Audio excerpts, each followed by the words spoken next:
Jessamy didn't know the man standing at the edge of the market square was the Alpha King.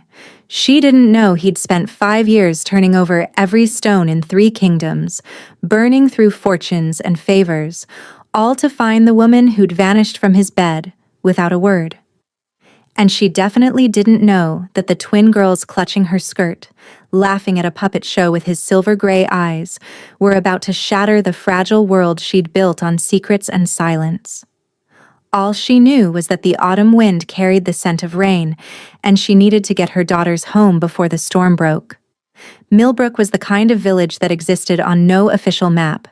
Nestled between 2 mountain ridges, accessible only by a single winding road that flooded every spring, it was the perfect place to disappear. And disappearing was exactly what Jessamy had needed 5 years ago, when she'd fled Valdris with nothing but the clothes on her back and a secret growing inside her. Now she stood in the market square, haggling over the price of winter onions while Briar and Calla played 3 stalls down. The puppet show had drawn a small crowd of children, and her daughters sat cross-legged in the dirt, utterly transfixed.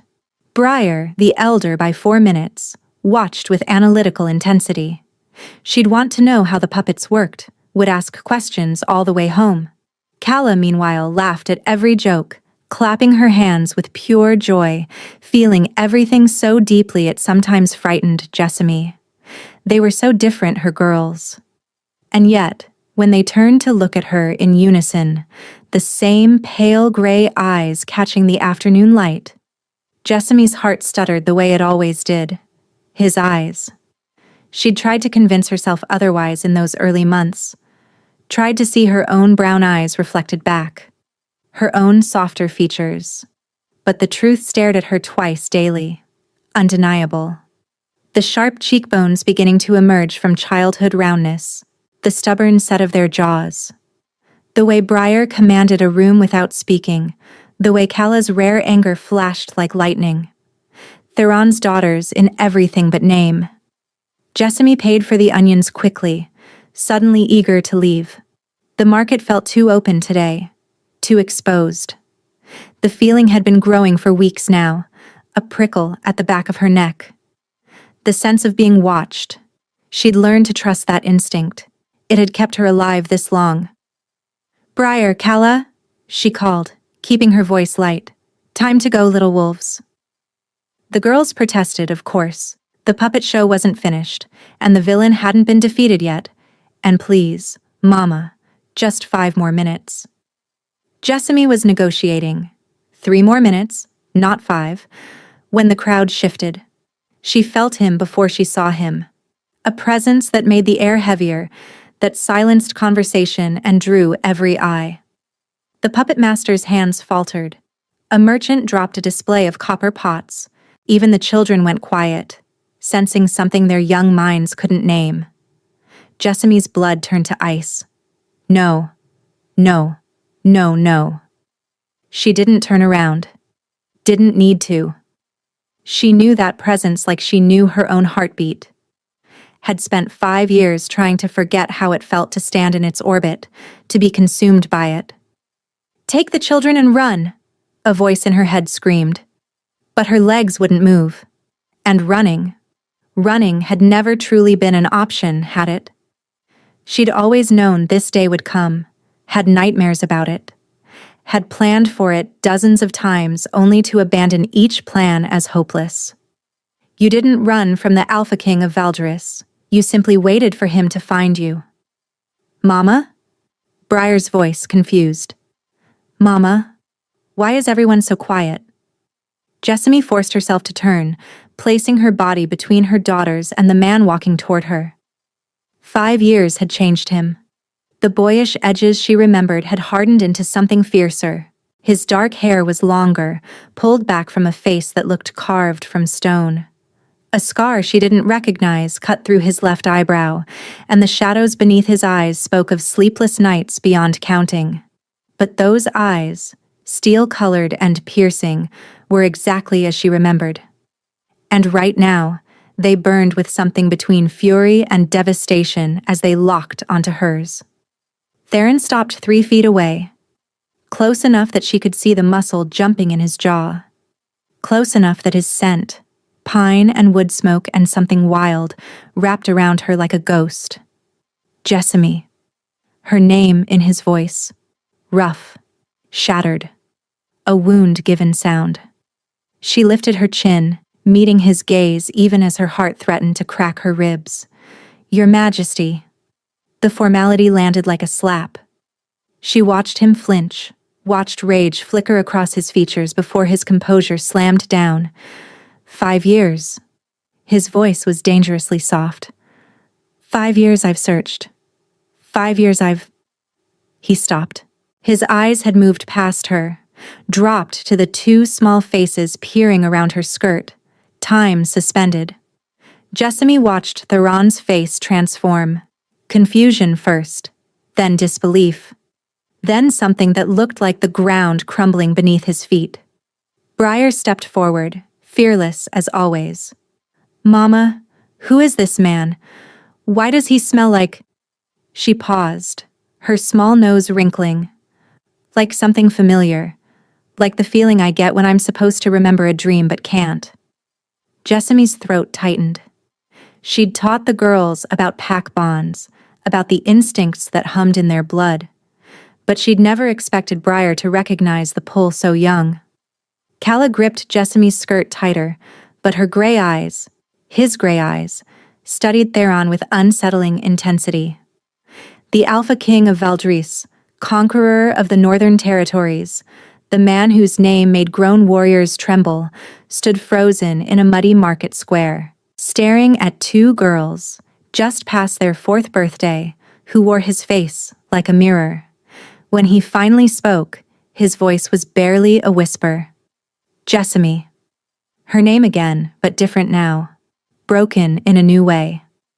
What have you done? Before we continue, please take a moment to like this video. The walk back to Jessamy's cottage was silent. Heavy. The kind of silence that pressed against the skull and made breathing difficult. Theron followed 3 paces behind, his guards. 4 of them. She'd counted, forming a loose perimeter. The villagers of Millbrook watched from doorways and windows, their faces tight with fear. They'd never seen warriors like this, had never felt the weight of true power walking their muddy streets. Briar kept looking over her shoulder at the strange man. Calla hadn't released Jessamy's hand since they'd left the square, her small fingers gripping with desperate strength. The cottage was modest. 2 rooms, a kitchen garden, a chicken coop out back. Jessamy had built most of it herself in those first desperate months, when her belly was swelling and her options were non-existent. It wasn't much, but it was hers. It was theirs. She wondered if she'd ever see it again after today. Girls, she said, her voice steady through sheer force of will. Go to your room and play. Mama needs to talk to the visitor. But Mama, Briar started. Now, little wolf. Something in her tone brooked no argument. Briar took Calla's hand and led her sister through the curtain that separated their small sleeping space. Jessamy waited until she heard the familiar sounds of their wooden animal toys before she turned. Theron stood in the center of her kitchen, too large for the space, too much for this simple life she'd carved out. His eyes moved across the room, the herbs drying from the rafters, the patched curtains, and the single pair of worn boots by the door. Taking inventory of everything she'd become. Why? The word tore from him. Jessamy, why? She moved to the opposite side of the table, kneaded the barrier between them. You know why. I know nothing. His palm slammed against the wood, making her flinch. I woke up and you were gone. No note, no explanation, no trail. I thought you were dead. I mourned you. The rawness in his voice cut deeper than any blade. It was safer that way. Safer? He laughed, but there was no humor in it. Safer for whom? For me, spending 3 years convinced your body was rotting in some unmarked grave? For my wolf? Howling every night for a mate who'd vanished? For... His voice cracked. For the daughters I didn't know existed? Jessamy closed her eyes. She'd imagined this conversation 1,000 times, had rehearsed her explanations until they were smooth as river stones. But now, facing him, watching the devastation she'd caused written across his face, every word dissolved. "Valeria," she finally said. The name landed like poison. Theron went still. "What about my stepmother?" "She came to me the night before I left." Jessamy's hands trembled, so she pressed them flat against the table. "Told me she knew about us, about the pregnancy. I'd only just realized myself, hadn't even told you yet. She said if I didn't disappear, she'd make sure neither I nor the child survived to see the winter." "That's impossible. Valeria would never." "She showed me the poison, Theron." Jessamy's voice hardened. Described exactly how she'd administer it, slowly, so it would look like a pregnancy gone wrong. Said she'd done it before. To your father's mistress. To the woman before me. The blood drained from Theron's face. "She told me the only way my child would live was if I vanished so completely that even you couldn't find me. If I stayed, if I told you, she'd know. She had spies everywhere. Everywhere, Theron. I couldn't risk it. I couldn't risk them." She gestured toward the curtain, toward the two girls who were the axis of her entire world. Silence stretched between them. When Theron spoke again, his voice was hollow. "You should have told me." "When? How?" "She watched every move I made, read every letter. I had one chance to run, and I took it." Tears burned behind her eyes, but she refused to let them fall. "I chose our children over you. I chose their lives over your peace of mind. And I would make the same choice again. Our children." He repeated the words like they were foreign, like he was still trying to make them real. "Twins. Briar and Calla. Briar and Calla," he echoed softly. His hand rose to his chest, pressing against his heart. "I have daughters. You have daughters who don't know you exist, who think their father was a traveling merchant who died before they were born." Jessamy's voice wavered despite her efforts. "I've kept the truth from them every day of their lives to keep them safe. Don't you dare judge me for it?" "I'm not judging you." Theron looked at her with eyes that held too many emotions to name. "I'm trying to understand how I lived 5 years without knowing half my soul was out here. How I didn't feel them." "You felt something. That's why you never stopped searching." "No." He moved around the table slowly, giving her time to retreat. "She didn't. I never stopped searching because I never stopped loving you, because my wolf never accepted that you were gone, because the mate bond between us never faded, not even for a moment. Every morning I woke up reaching for you, and every night I fell asleep with your name on my lips." He stopped an arm's length away, close enough that his warmth reached her, close enough that her traitorous body remembered everything she'd tried to forget. "I hate you for leaving," he whispered, "and I understand why you did. And I love you still, despite all of it. Do you have any idea how maddening that is?" Jessamy's breath caught. "Theron. She's dead." The words stopped her cold. "What?" "Valeria. She's dead." His jaw tightened. 18 months ago, I found evidence of her treachery. Not about you, about other things. A plot against me. Embezzlement. Murder." His voice darkened. "When I confronted her, she tried to poison me too. My guard took the cup instead. He survived. She didn't survive what I did next." Jessamy's knees buckled. She gripped the table to stay upright. Dead. Valeria was dead. The monster under the bed, the shadow that had haunted her every moment for 5 years, was gone. "You're safe now," Theron said. "You and the girls. Whatever threat drove you away, it's gone. You can come home." Home. As if it were that simple. As if she could just pack up her life and return to a world she'd fled in terror. "This is my home now," she said weakly. "This is a hiding place."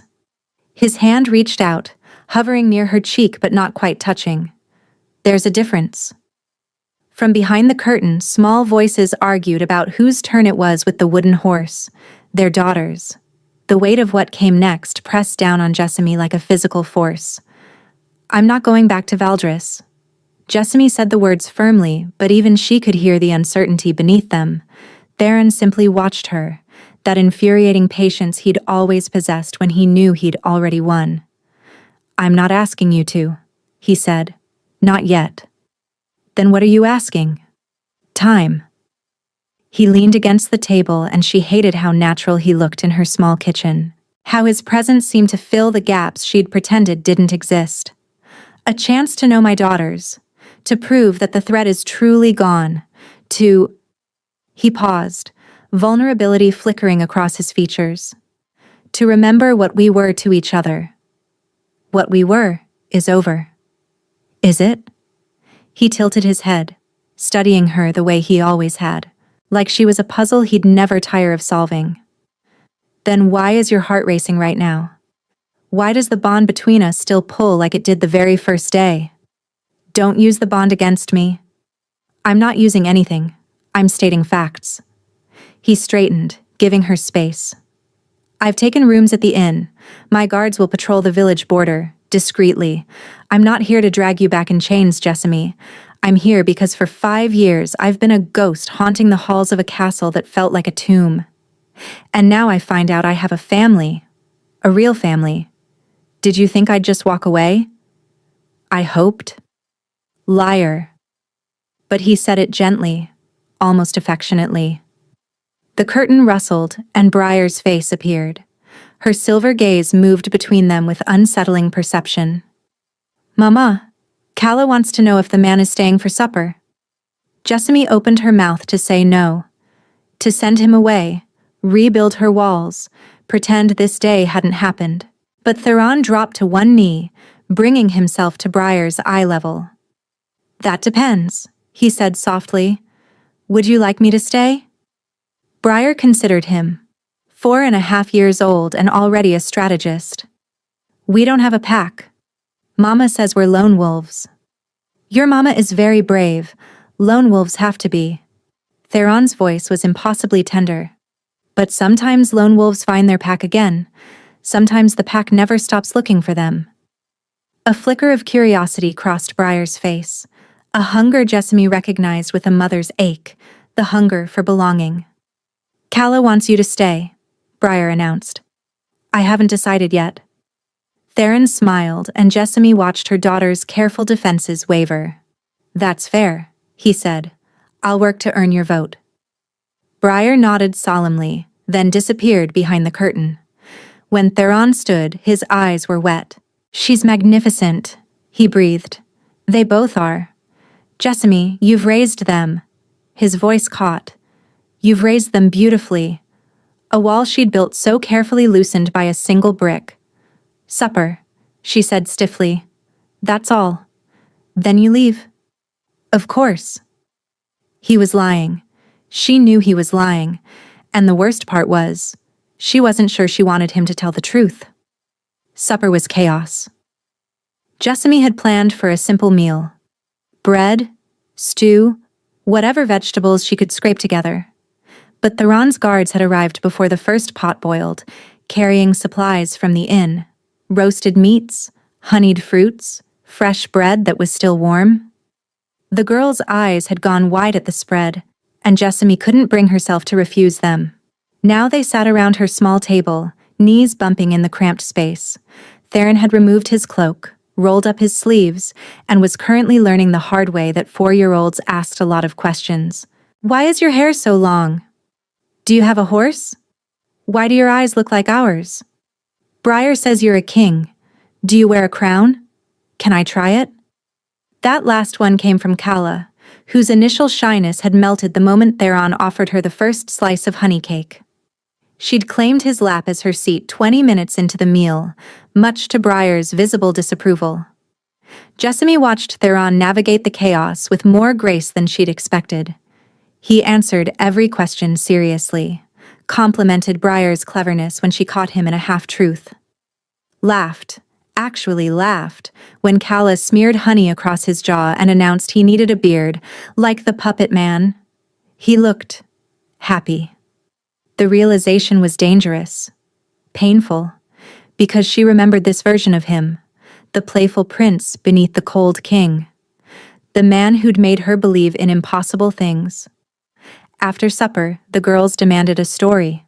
Before Jessamy could intervene, Calla had dragged Theron toward their sleeping space by 2 fingers, and Briar had reluctantly followed.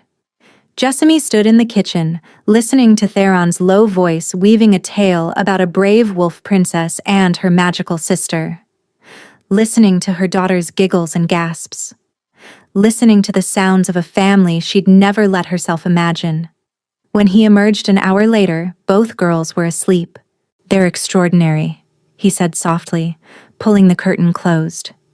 "Briar tries so hard to be strong, to protect her sister. And Calla, she feels everything, doesn't she? Everything in the room. She absorbs it. She's sensitive, like her grandmother was." Theron went still. "Your mother?" "She had the gift of sensing emotions. It skipped me, but Calla..." Jessamy smiled sadly. "She knows when I'm hurting before I do. Does she know about me? What I am to her?" "No, but she feels something. They both do." Jessamy wrapped her arms around herself. "Briar asked me once why she felt like part of her was missing. I didn't have an answer." The pain that crossed Theron's face was almost too much to bear. "Jessamy," he stepped closer. "I know I can't undo 5 years. I know there's damage between us that may never heal, but I need you to know something." He stopped just in front of her, close enough that she had to look up to meet his eyes. "I'm not leaving Millbrook without my daughters, and I'm not taking them without you." His hand lifted, brushing a strand of hair from her face with heartbreaking gentleness. "So whatever walls you need to rebuild, whatever time you need to trust me again, I'll wait. I'll earn it. But I'm not walking away from this. From them. From you." The mate bond between them pulsed. That invisible thread she'd tried so hard to sever, still intact after all these years. Stronger, perhaps, for having been tested. "You left guards in the village," she whispered. "Why? If Valeria's dead?" "Because Valeria wasn't working alone." Theron's features hardened. "There's a faction in my court that supported her. Old blood. Old money. They've been quiet since her death, but they haven't surrendered. When they learn I've found you, when they learn about the twins..." His meaning was clear. "They'll come for us," Jessamy finished. "Yes." Theron's jaw tightened. "And I will destroy anyone who tries." In the other room, Calla murmured in her sleep, a soft, innocent sound that made everything feel more fragile.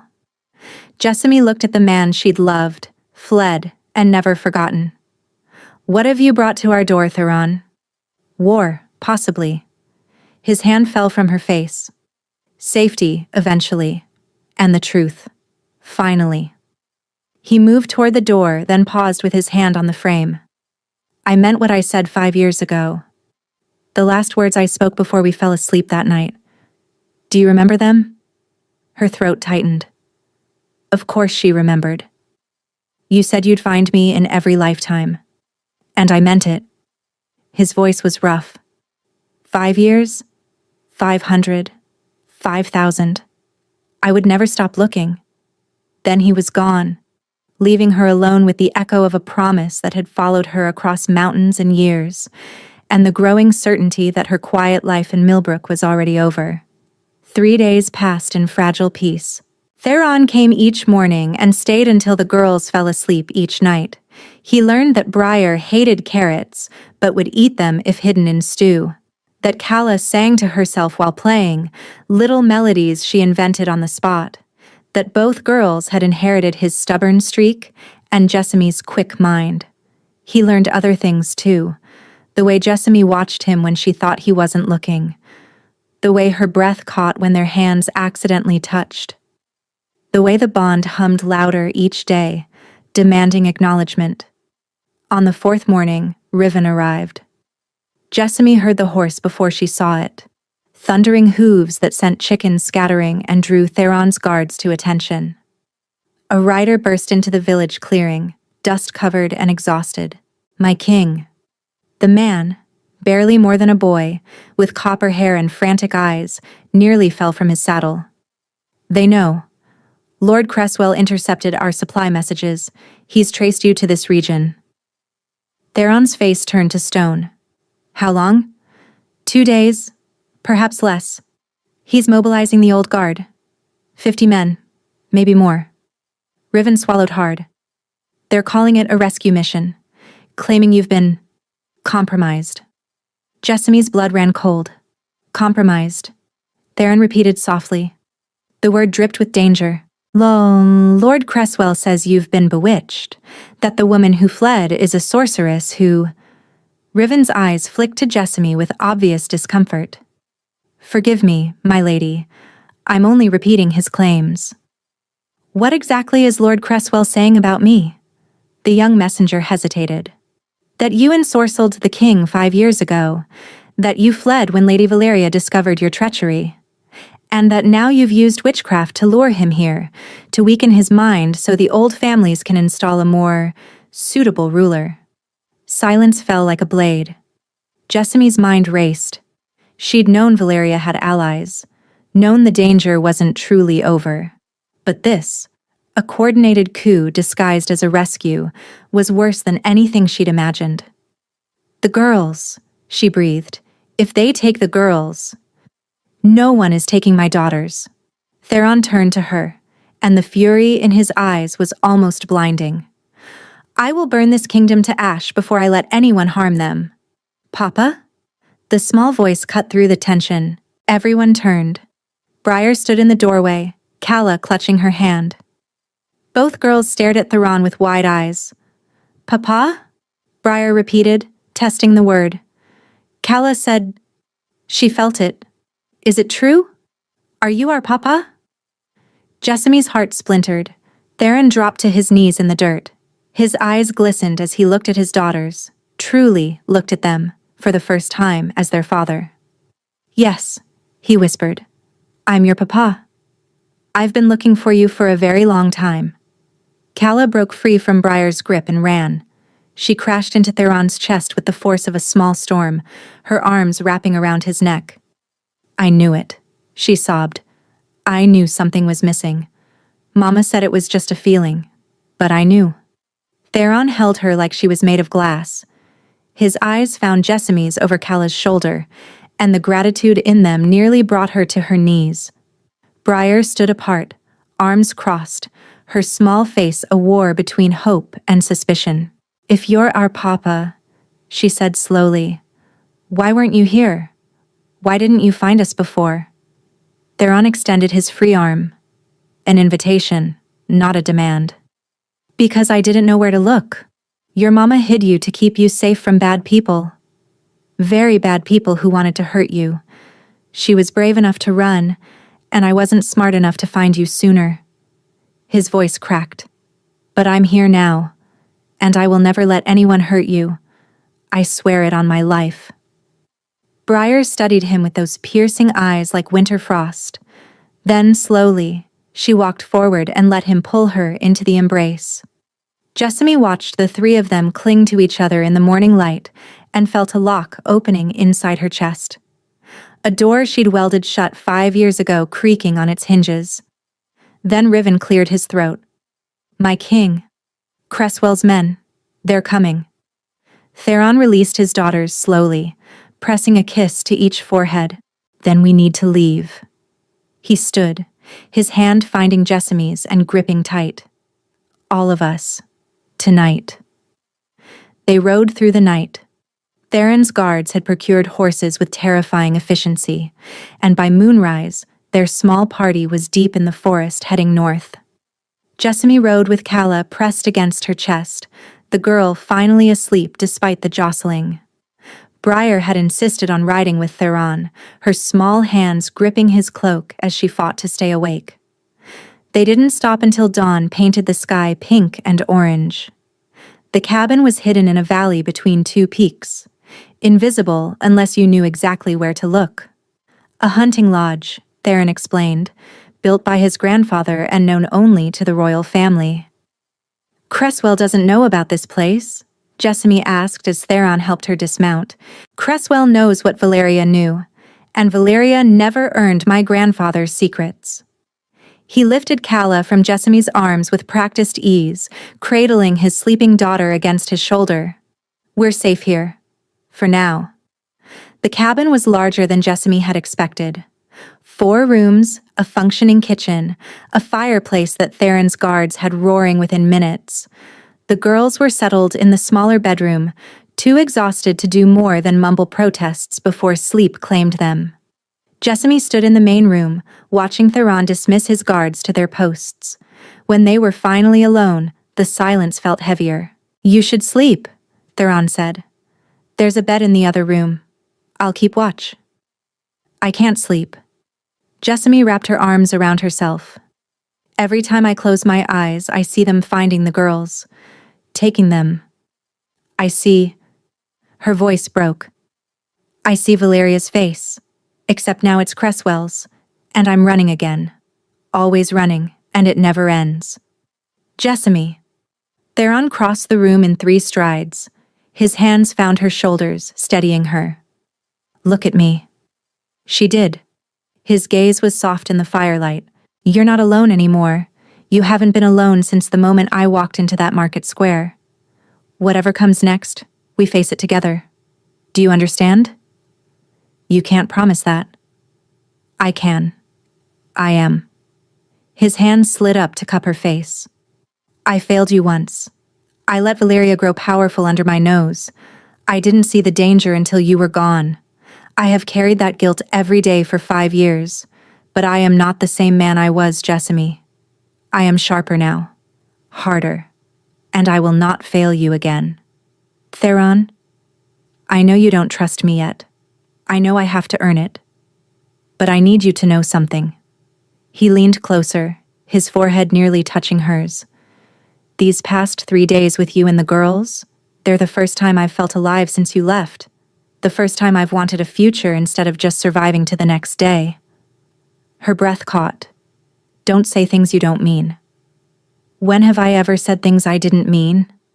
Never. That was the answer, and they both knew it. I'm scared, she whispered.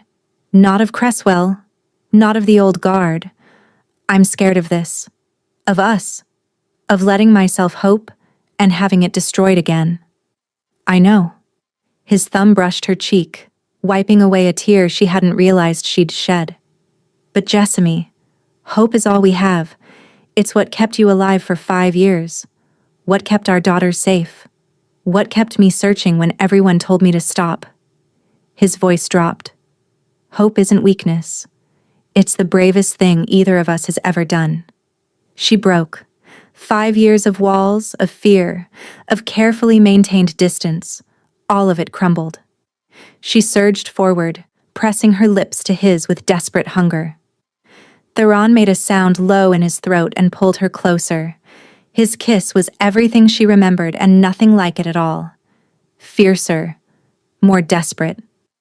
The kiss of a man who'd spent 5 years starving and finally found sustenance. When they finally broke apart, both gasping, his hands were tangled in her hair and hers were fisted in his shirt. I never stopped loving you, she confessed against his lips. I tried.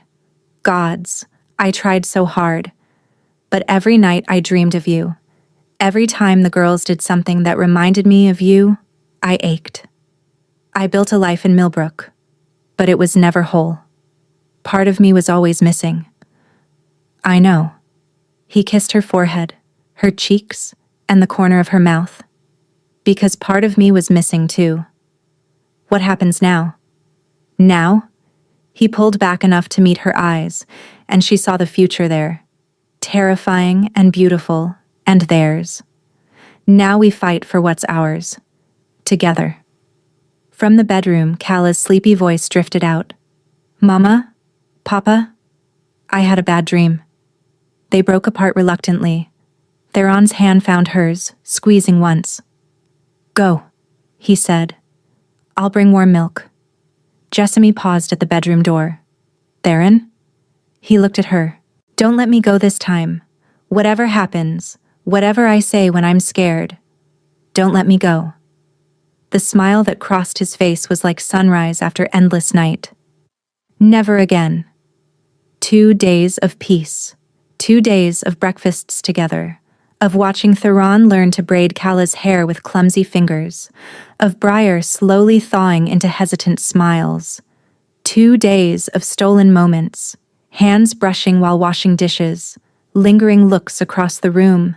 One breathless kiss stolen while the girls napped. On the 3rd day, everything shattered. Rivan burst through the cabin door just after dawn, blood streaming from a gash on his forehead. They found us. He collapsed against the wall, chest heaving. A scouting party. I took down 3, but 1 escaped. He'll bring the others. Theron was on his feet before Rivan finished speaking. How many? At least 40. They have professional trackers. They'll be here within hours. Jessamy looked at the bedroom where her daughters still slept. We run, she said immediately. There's a path through Thornwood Pass, a full day's journey with children. Theron's jaw tightened. But if they're tracking us, we can't outrun them with the girls. The truth hung between them. Rivan. Theron turned to his messenger. Can you ride? I can fight. That's not what I asked. Rivan straightened despite his wound. I can ride, my king. Take the northern route. Draw them away. Buy us time. Theron? No.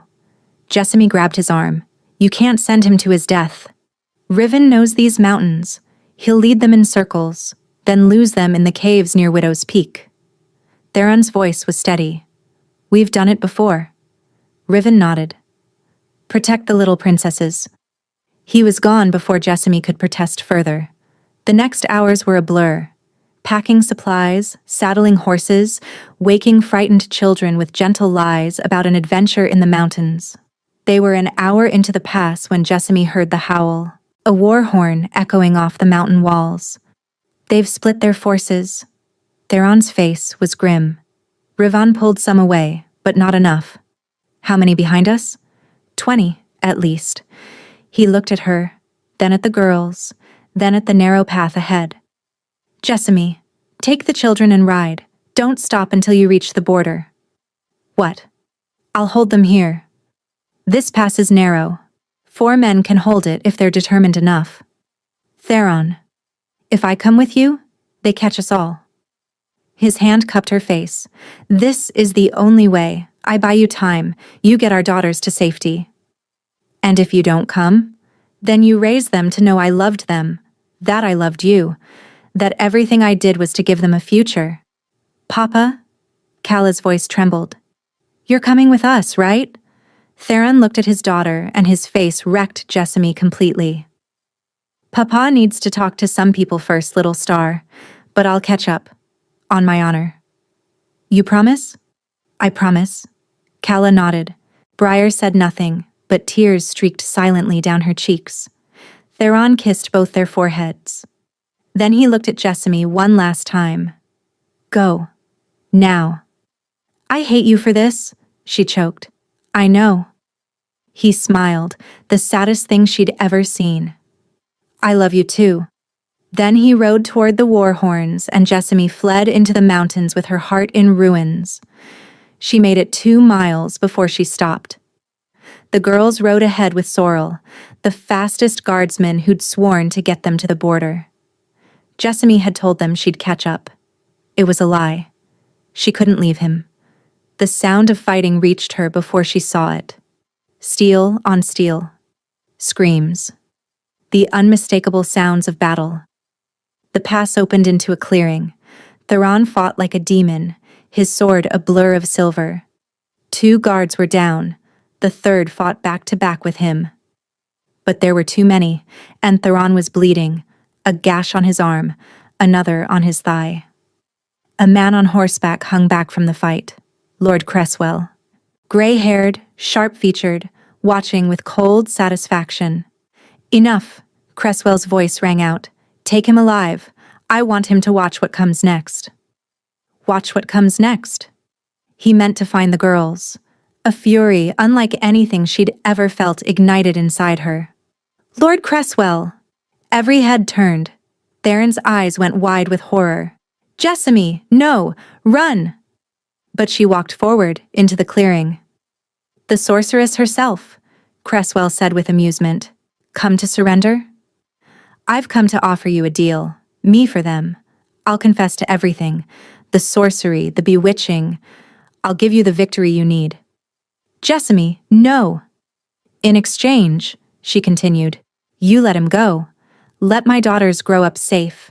They're just children. Cresswell considered her. Interesting. But why should I trust you?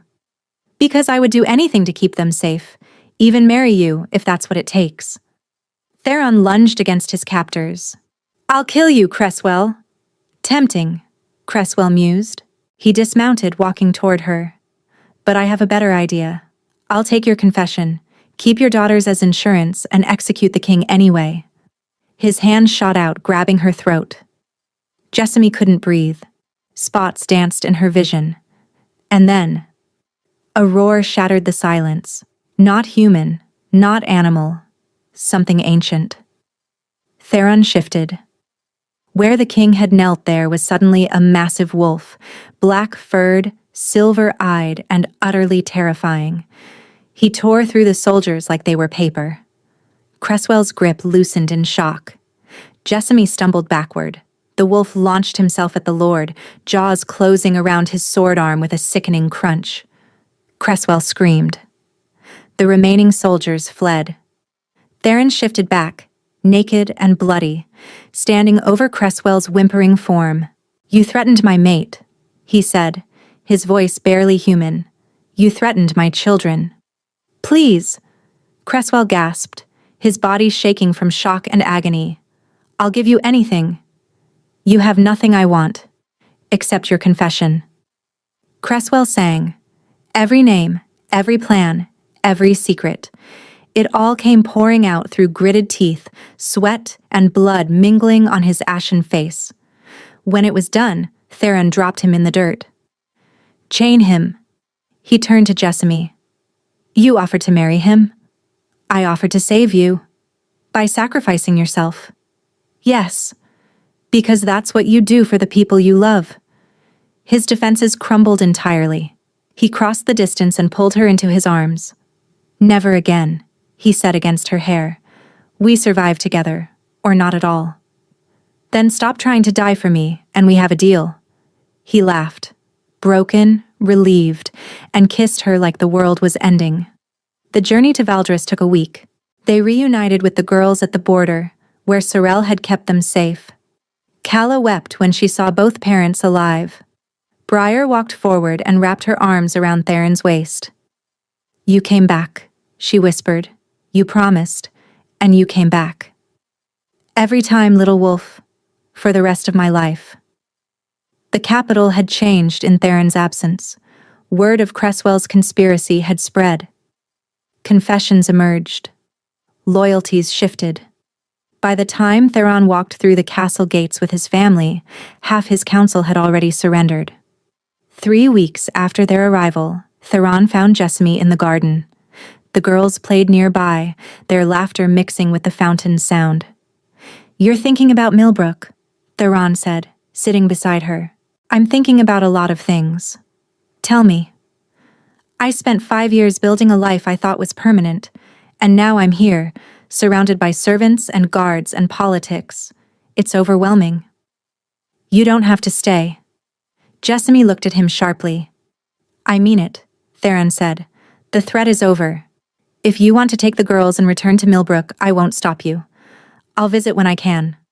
I'll be part of their lives from a distance, but I won't trap you here. You'd let us go? I'd hate every moment. But yes, because your freedom matters more than my happiness. Jessamy stared at him. You're an idiot, she said finally. I'm aware. I mean it. She stood, facing him. I ran once because I didn't have a choice, but now I have one. And you think I'm going to choose a quiet cottage over this?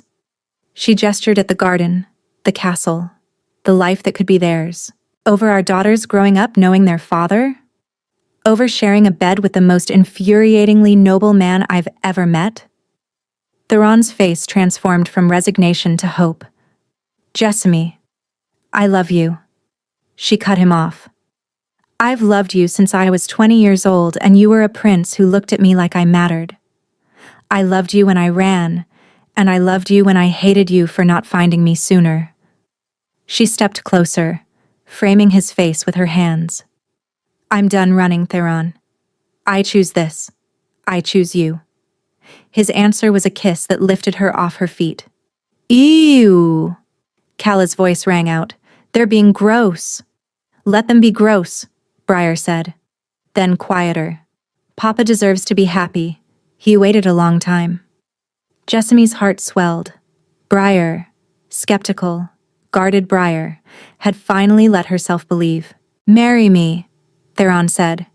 Tonight. Tomorrow. I don't care when. She pretended to consider. I suppose I could fit you into my schedule. Gracious of you. I thought so. He kissed her again. Is this really happening? It's really happening. Finally. The bonding ceremony was held under the full moon. Jessamy had expected something grand, but Theron had understood without her needing to ask. The ceremony was intimate, held in the castle's private garden with only those who mattered most. Briar served as flower girl, scattering petals with military precision. Calla carried the bonding cords, her face solemn with responsibility. And Jessamy walked the moonlit path in deep blue silk toward the man who'd never stopped searching for her. When Theron wrapped the bonding cord around their joined wrists, Jessamy felt the mate bond snap fully into place. Not a chain. A bridge, connecting them, but leaving room for each to be whole. In every lifetime, Theron said, his voice rough with emotion, I will find you, choose you, and love you. And I, Jessamy replied, will stop running long enough to let you catch me. Laughter rippled through their small audience. I will trust you, she continued seriously, with my fears and my hopes and our daughters and my heart. And when the storms come, I will face them by your side.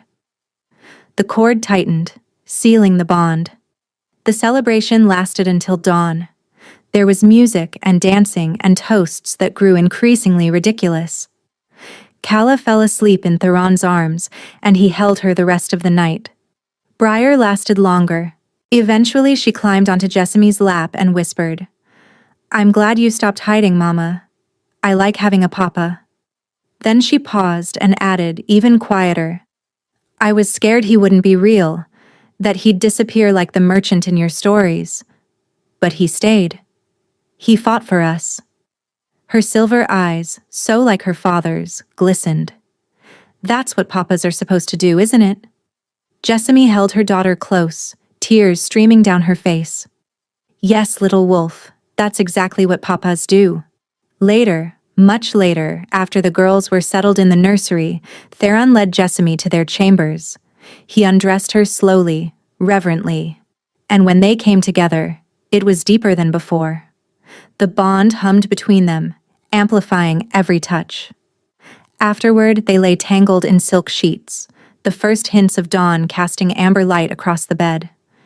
Tell me something, Theron murmured. What do you want to know? That night, the last night we were together before you ran, what were you thinking? Jessamy was quiet for a long moment. I was thinking that I'd never been so happy, that I didn't deserve it, that something would destroy it.